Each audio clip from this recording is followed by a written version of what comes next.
तो hi everyone. सो जैसा कि आपको पता है आपका जो इंडियन एयरफोर्स का एग्जाम है वो काफ़ी नज़दीक है। सो उसी के लिए हमने मॉक सीरीज स्टार्ट की है जिसमें हम डेली आपका जो रागा वाला पोर्शन आता है जिसमें आपके 30 क्वेश्चन होते हैं, हम उसका रोज एक प्रैक्टिस सेशन करेंगे, ठीक है। And it's depending on your view कि ये जो आपका सीरीज है वो कितना आगे कंटिन्यू रहेगी, ठीक है। So without wasting any time start करते हैं, ठीक है। मैं भी एज ए स्टूडेंट पहले इन क्वेश्चन को सॉल्व करने की कोशिश करूंगा, ठीक है। एंड फिर आपको बताऊंगा कि और कौन कौन से मेथड्स आप इनमें लगा सकते हो, ठीक है।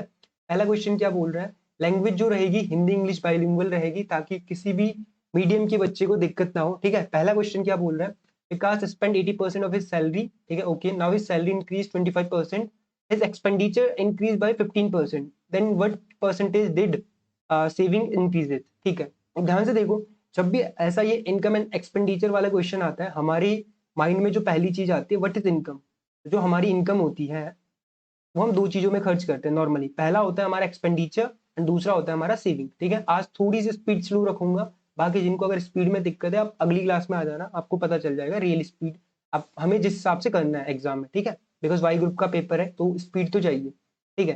तो ऐसे केस में आपको हमेशा इनकम को 100%, 100 रुपीज मानना है, या फिर आप बोल सकते हो 100% मानना है।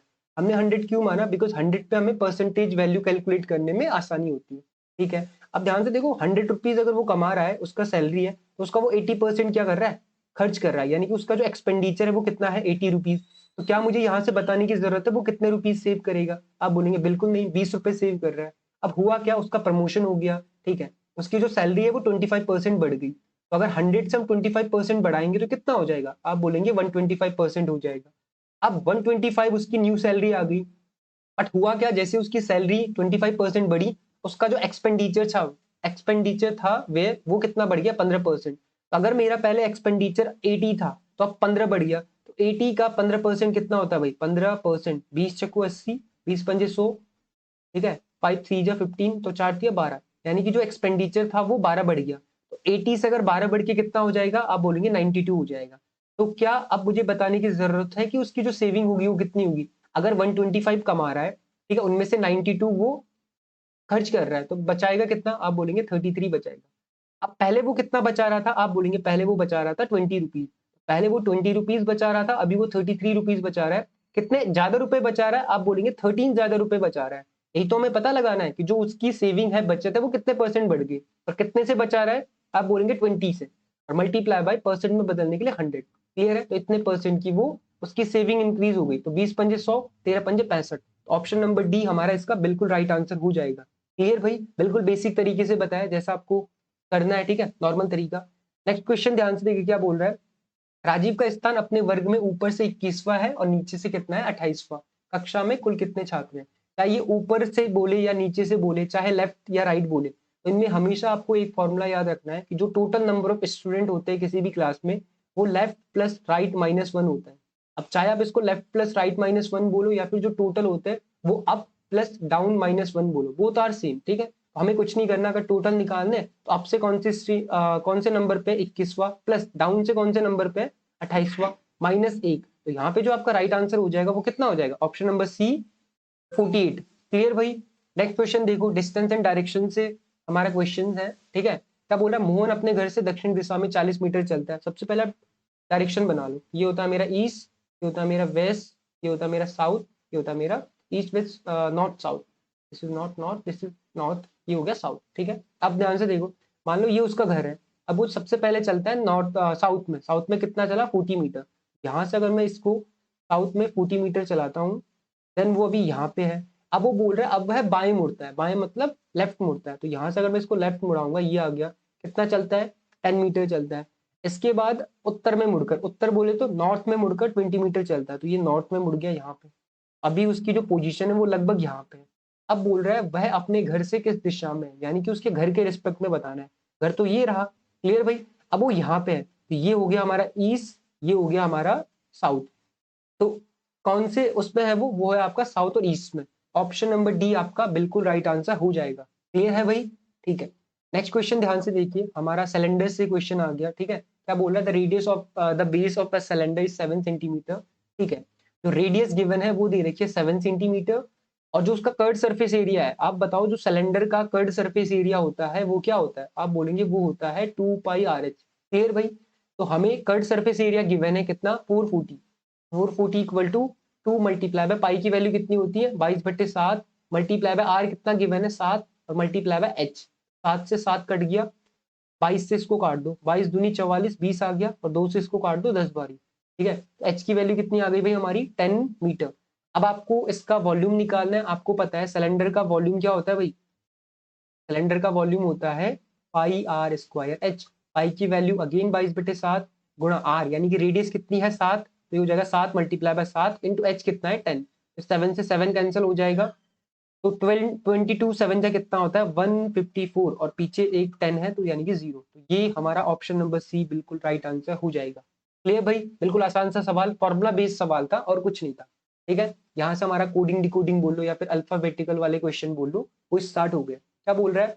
अगर हम ACE इक्वल टू 35 लिखे, AGED बराबर 91 लिखे, तो बताओ केयर को हम क्या लिखेंगे? देखो, कभी भी जब इस टाइप के सवाल आते हैं, आपको सबसे पहले तो अल्फाबेटिकल ऑर्डर पता होना चाहिए, नंबरिंग उनकी। ठीक है, मुझे पता है ए कितने पे आता है? 1 पे आता है, सी कितने पे आता है? 3 पे आता है, और ई कितने पे आता है? 5 पे आता है। अब इन्हीं तीनों की हेल्प से 35 आया। अब अगर मैं इनकी मल्टीप्लाई करके देख रहा हूँ एज ए स्टूडेंट, 5 दिए 15 कम 15, 15 आ रहा है, बट मुझे 35 चाहिए। अभी मेरे माइंड में क्लिक किया कि अगर मैं इन तीनों का स्क्वायर करके ऐड करता हूँ तो क्या होगा? आप बोलोगे 1 का स्क्वायर कितना होता है? 1, 3 का स्क्वायर 9, और 5 का स्क्वायर कितना होता है? आप बोलेंगे 25। तो मैंने देखा ये ऐड करके तो कितना आ रहा है? 35 आ रहा है, यानी कि ये लॉजिक सही हो सकता है। ठीक है, बट अभी इसमें भी वो एप्लीकेबल होना चाहिए। अगर यहाँ लग गया तो यानी कि फिर हमें केयर में भी सेम लगाना है। अभी क्या है? एज्ड, एक कितने पे आता है? 1 पे, 1 का स्क्वायर प्लस जी कितने पे आता है? जी आता है हमारा ABCDEFG 7 पे आता है, 7 का स्क्वायर प्लस ई कितने पे आता है? आप बोलेंगे ई 5 पे आता है, 5 का स्क्वायर प्लस डी 4 पे आता है, 4 का स्क्वायर।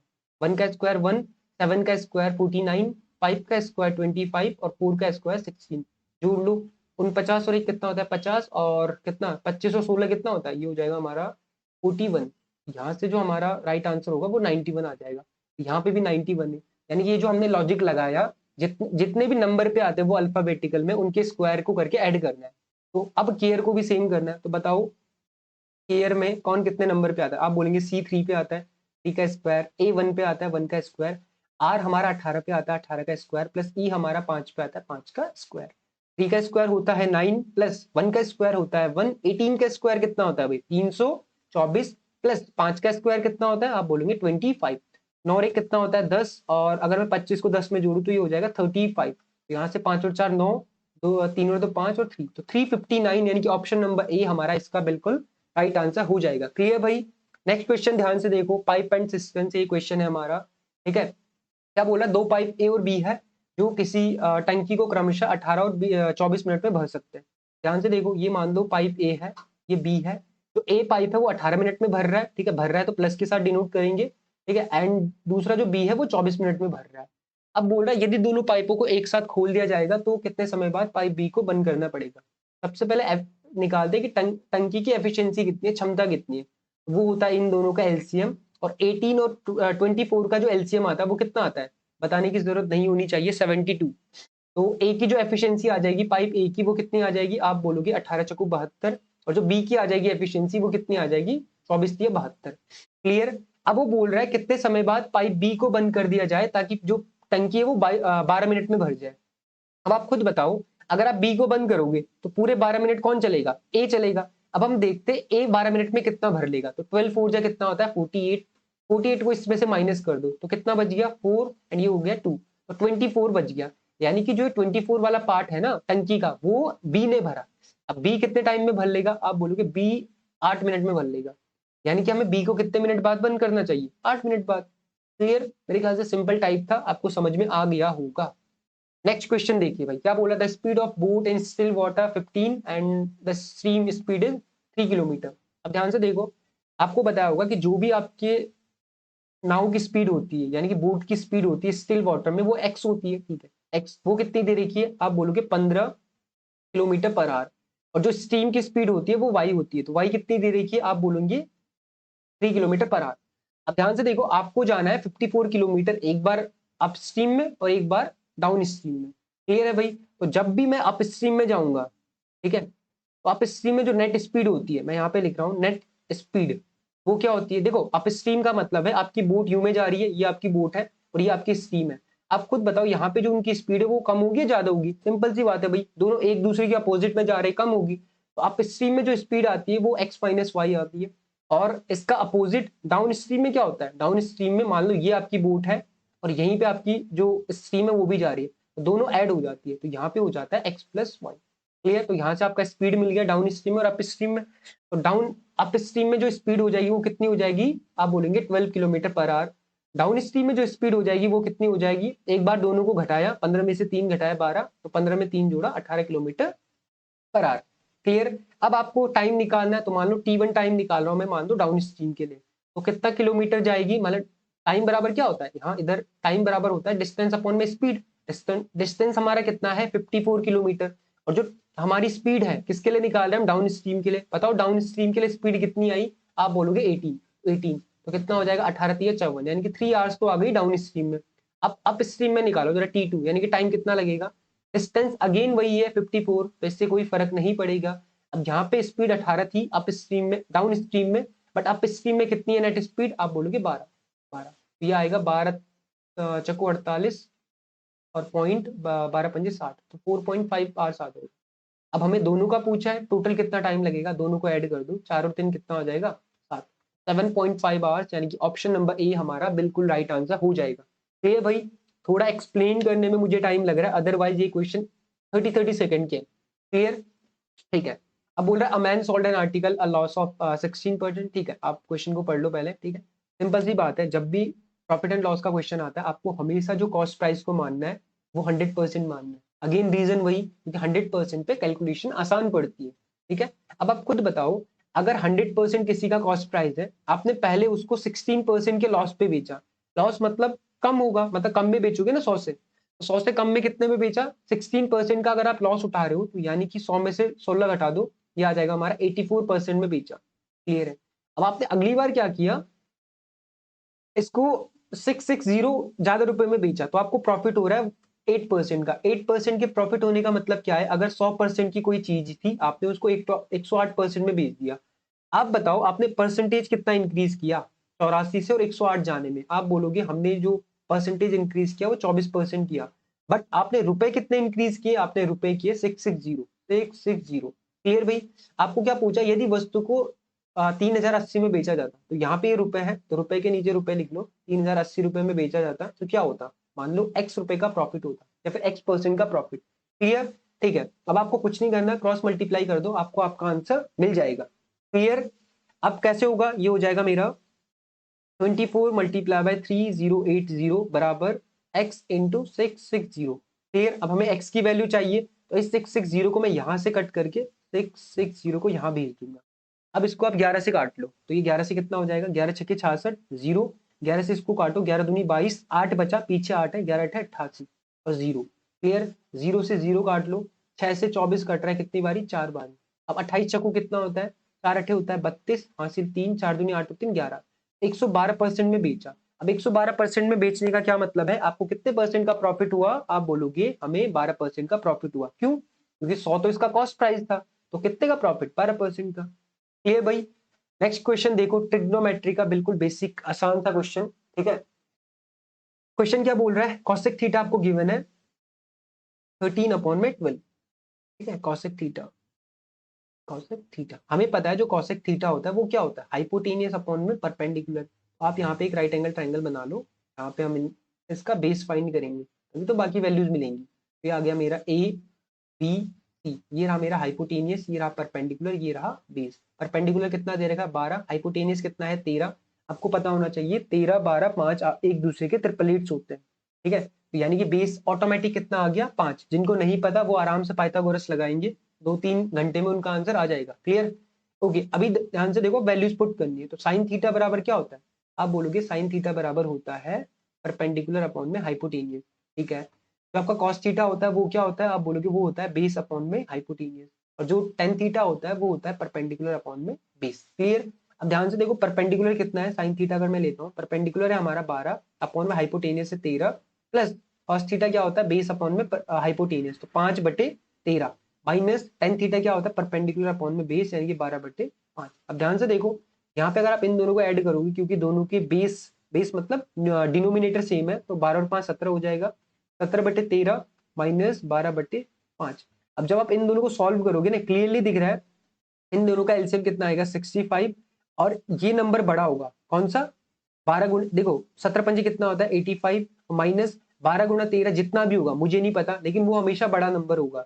अगर बड़ा नंबर होगा तो आंसर नेगेटिव आएगा, जो कि सिर्फ एक ही ऑप्शन में है, ऑप्शन नंबर डी। तो आपको यहाँ इसको आगे सॉल्यूशन करने की जरूरत नहीं है।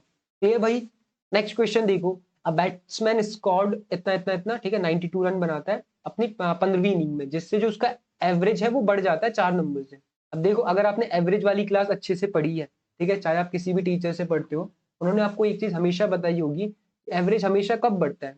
मान लो जैसे मैं एग्जांपल के लिए ले रहा हूँ, मेरे जो 14 इनिंग्स का एवरेज था वो कितने एक्स रन था। अगर मैं 15वीं इनिंग में भी एक्स रन ही बनाता तो क्या वो एवरेज बढ़ता, आप बोलोगे एवरेज नहीं बढ़ता, क्योंकि आपने तो रन उतने ही बनाए, बट फिर भी एवरेज बढ़ा, कितना बढ़ा, 4 रन बढ़ा। यानी कि जो 15वीं इनिंग थी ना, इसमें मेरा जो 4 एवरेज था वो इसलिए बढ़ा बिकॉज मैंने 15 पारियों के 4-4 रन एक्स्ट्रा बनाए। क्लियर है भाई। तो आपने एक्स्ट्रा कितने रन बनाए, आप बोलोगे 15 को 4 से गुणा कर दो, 15 चक्कू कितना होता है 60। तो आपने 60 रन तो एक्स्ट्रा बनाए, किसके लिए भाई, अपनी एवरेज को बढ़ाने के लिए। और रन कितने बनाए 92, तो एक बार घटाओ कितना आ रहा है 32। यानी कि इससे पहले जो आपका 14 पारियों तक जो एवरेज था वो 32 था, ठीक है। और जब तब जाके जब आपने 92 बनाए तब जाके आपका एवरेज 4 बढ़ गया। तो अगर 32 में 4 जोड़ोगे तो कितना आएगा, आप बोलोगे 36। ऑप्शन नंबर डी हमारा इसका राइट आंसर हो जाएगा। क्वेश्चन देखो भाई क्या बोला, the difference between compound interest and simple interest 2 साल के लिए, ठीक है। ओके, अब ध्यान से देखो 2 साल का जो डायरेक्ट होता है वो 2 ईयर,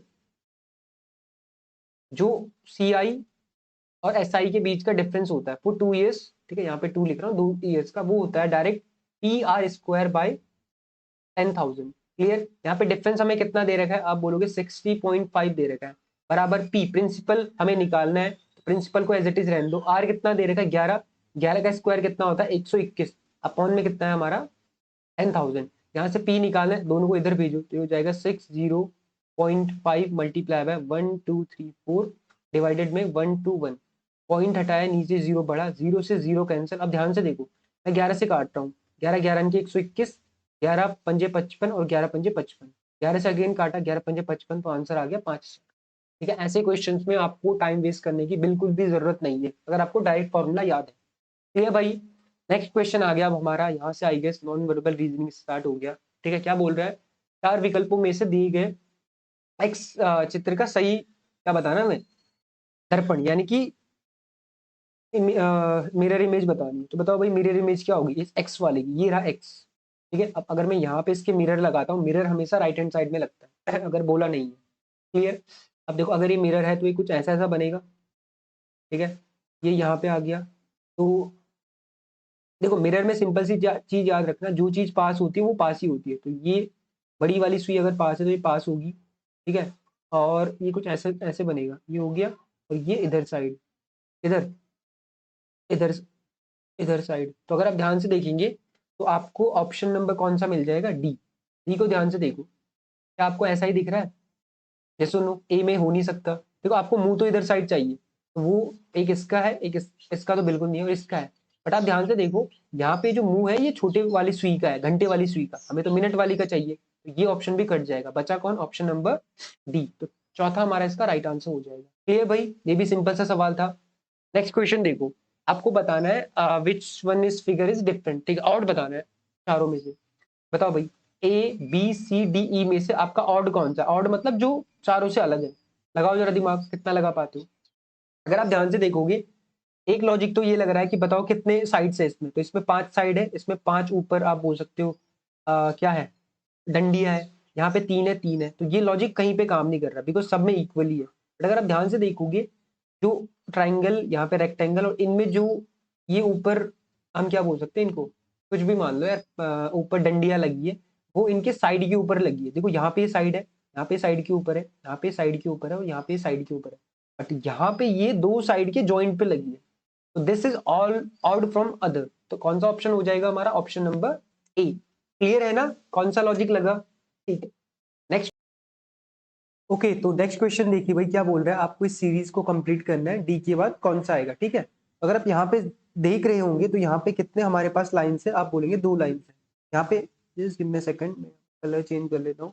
यहाँ पे कितनी लाइन्स है, आप बोलेंगे 2, यहाँ पे 4, यहाँ पे 7, यहाँ पे 11। तो आप देख रहे होंगे ये सीरीज कैसे बढ़ रही है, पहले 2, फिर 4 में 3 जोड़ा, फिर 7 में 4 जोड़ा, अब कितने जोड़ेंगे, 5 जोड़ेंगे, तो 11 और 5 कितना होता है, 16। क्लियर है, तो हमें यानी कि 16 लाइंस चाहिए। अगर मैं पहले वाले में देखूं, पहले वाले में 16 नहीं है, दूसरे वाले में 16 है, बट ये यहाँ पे क्योंकि इधर साइड तो बंद होना चाहिए ना, ये यहाँ पे ओपन है, ये भी नहीं होगा। ऑप्शन सी हमारा इसका राइट आंसर हो जाएगा और बाकी कोई भी आंसर नहीं होगा। क्लियर, लॉजिक समझ में आ गया ना, क्या किया हमने, हमने सीरीज को जस्ट ऑब्जर्व किया एंड देन आंसर टिक किया, तो ऑप्शन नंबर सी हमारा इसका राइट आंसर हो जाएगा। क्लियर है भाई, ठीक है। नेक्स्ट क्वेश्चन देखो क्या बोल रहे हैं। नेक्स्ट क्वेश्चन है, out of which figures which will be the correct one replace the question, ठीक है।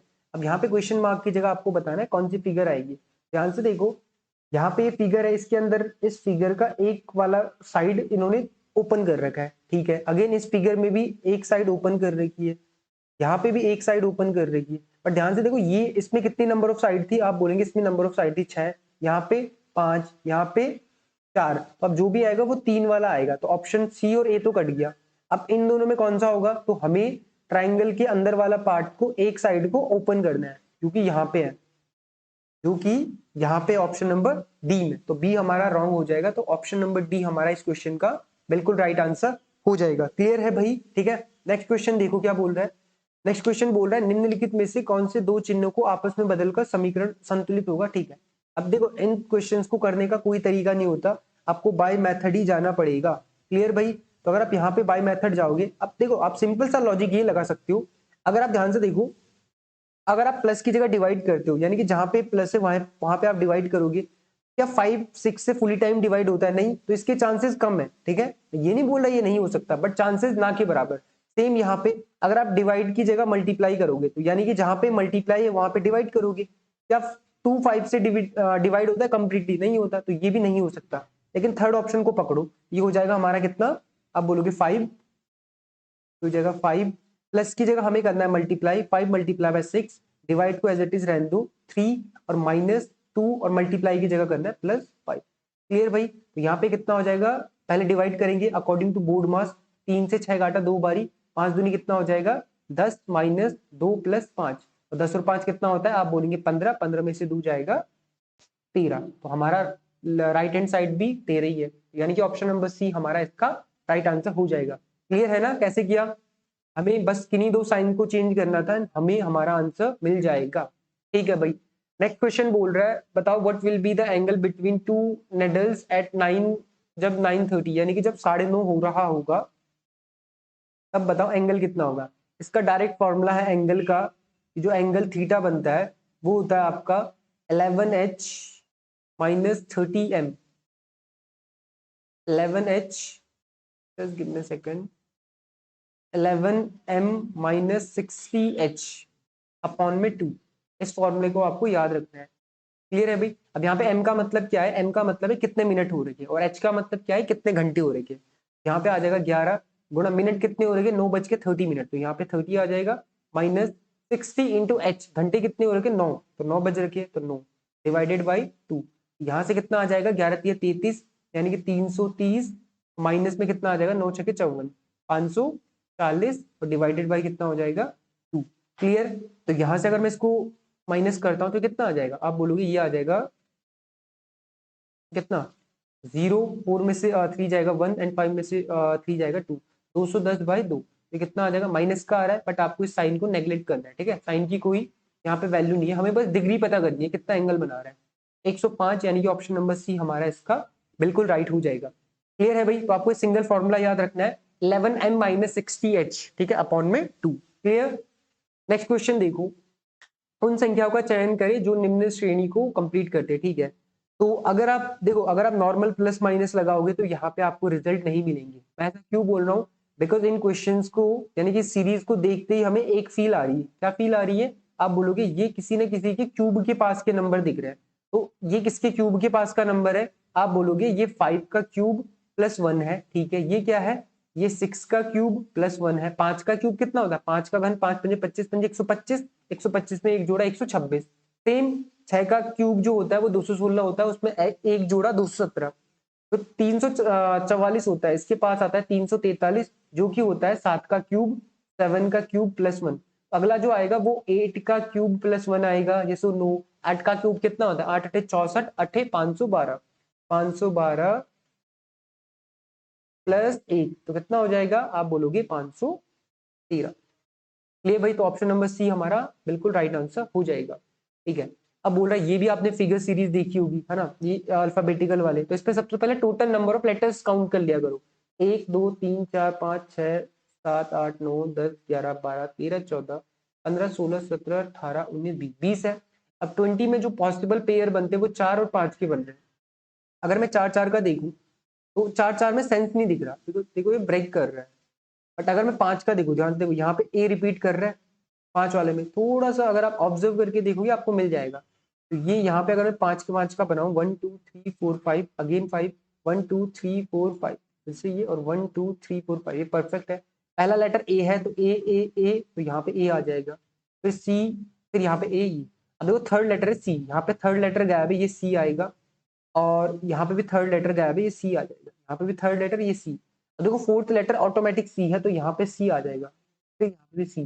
तो देखो ऑप्शन, क्योंकि हमें तो ये फिल इन द ब्लैंक्स करने थे, देखो पहले में भी सी आ रहा है, दूसरे में भी सी, तीसरे में भी सी। यानी कि जो हमारा ऑप्शन होगा वो सी से स्टार्ट होगा, जो कि सिर्फ एक ही ऑप्शन है, ऑप्शन नंबर डी। क्लियर भाई?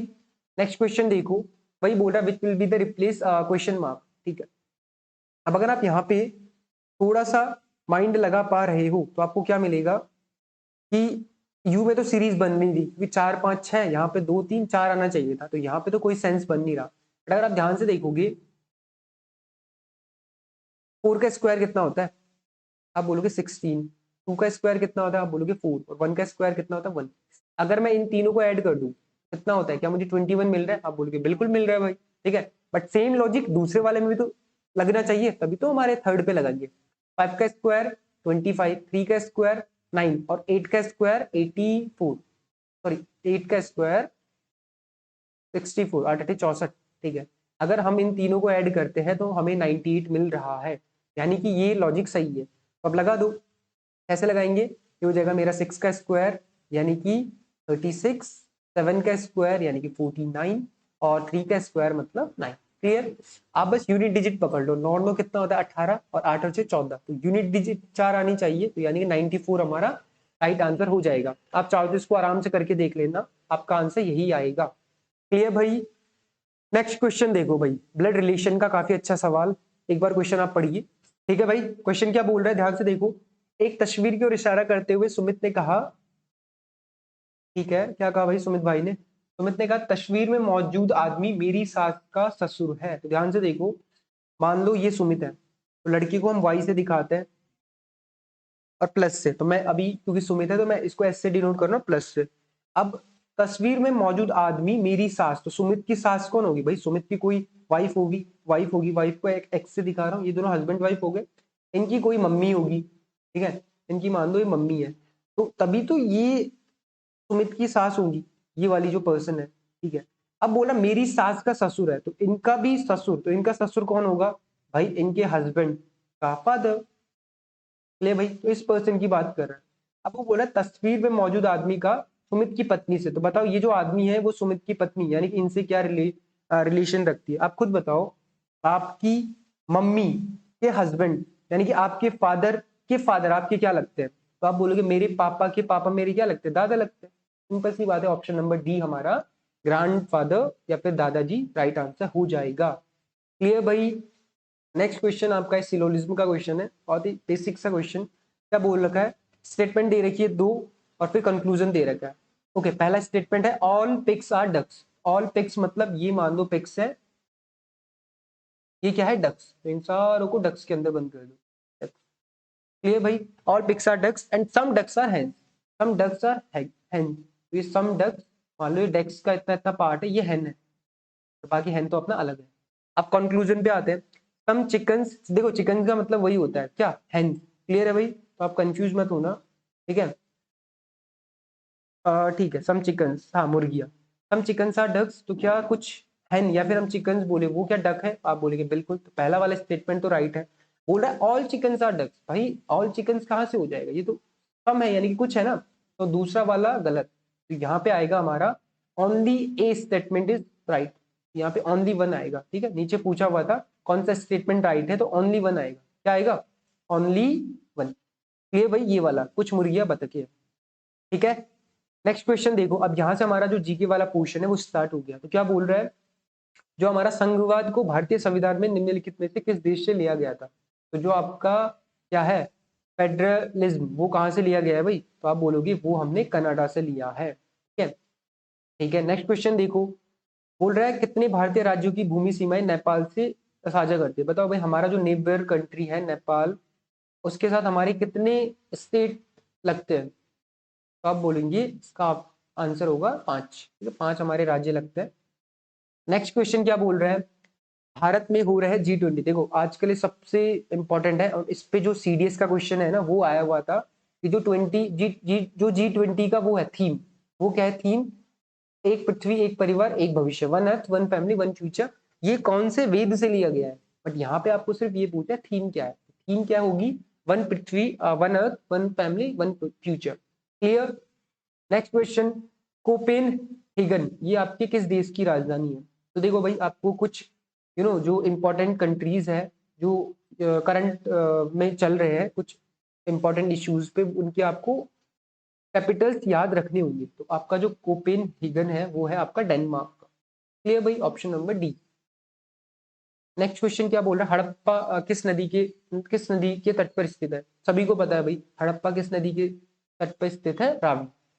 Clear, next question, Durand cup. देखो ये सबसे जैसे बोलते हैं ना मोस्ट रिपीटेड क्वेश्चन है एयरफोर्स के अंदर, या फिर आप एसएससी ले लो, वहां पे भी बहुत आता है ये कप वगैरह। तो डूरंड कप जो है वो आपका फुटबॉल फुटबॉल से रिलेटेड है। क्लियर है भाई, ठीक है। कंप्यूटर के क्षेत्र में ENIAC, अब देखो जिन्होंने कंप्यूटर की नॉलेज होगी जिनको अच्छी खासी, वही इस क्वेश्चन को कर सकते हैं। जो इसकी फुल फॉर्म होगी वो होगी option number D, electronic numerical integrator and computer. ठीक है, तो ऑप्शन नंबर डी हमारा इसका राइट आंसर हो जाएगा। एंड आज का लास्ट क्वेश्चन, ठीक है, आज का last question but not the least, because ये सीरीज आगे कंटिन्यू रहेगी। बोल रहा है प्रॉब्लम फिगर और आंसर फिगर, यानी कि हमें इसके बाद बताना है कौन सा आएगा। क्लियर भाई, तो कौन सा आएगा जरा बताओ। अब ध्यान से देखो, अगर मैं यहाँ पे थोड़ा सा पेन का कलर चेंज कर दूं, ब्लैक लेते हैं इस बार। पहले ये यूं था, ठीक है, इधर साइड, यानी कि किस तरफ मुड़ा था, हम बोल सकते हैं राइट की तरफ मुड़ा था। अब जो दूसरा आया वो लेफ्ट की तरफ मुड़ गया यू में। क्लियर, अगेन क्योंकि लेफ्ट की तरफ मुड़ गया, अब राइट की तरफ आएगा, तो राइट की तरफ इसके ऊपर से क्रॉस बनाते हुए आ गया ये वाला। अभी राइट की तरफ मुड़ गया, अगेन लेफ्ट की तरफ मुड़ गया नेक्स्ट उसमें, ठीक है, फिर राइट की तरफ, यानी कि अब ये कौन सी तरफ मुड़ेगा, आप बोलोगे लेफ्ट की तरफ।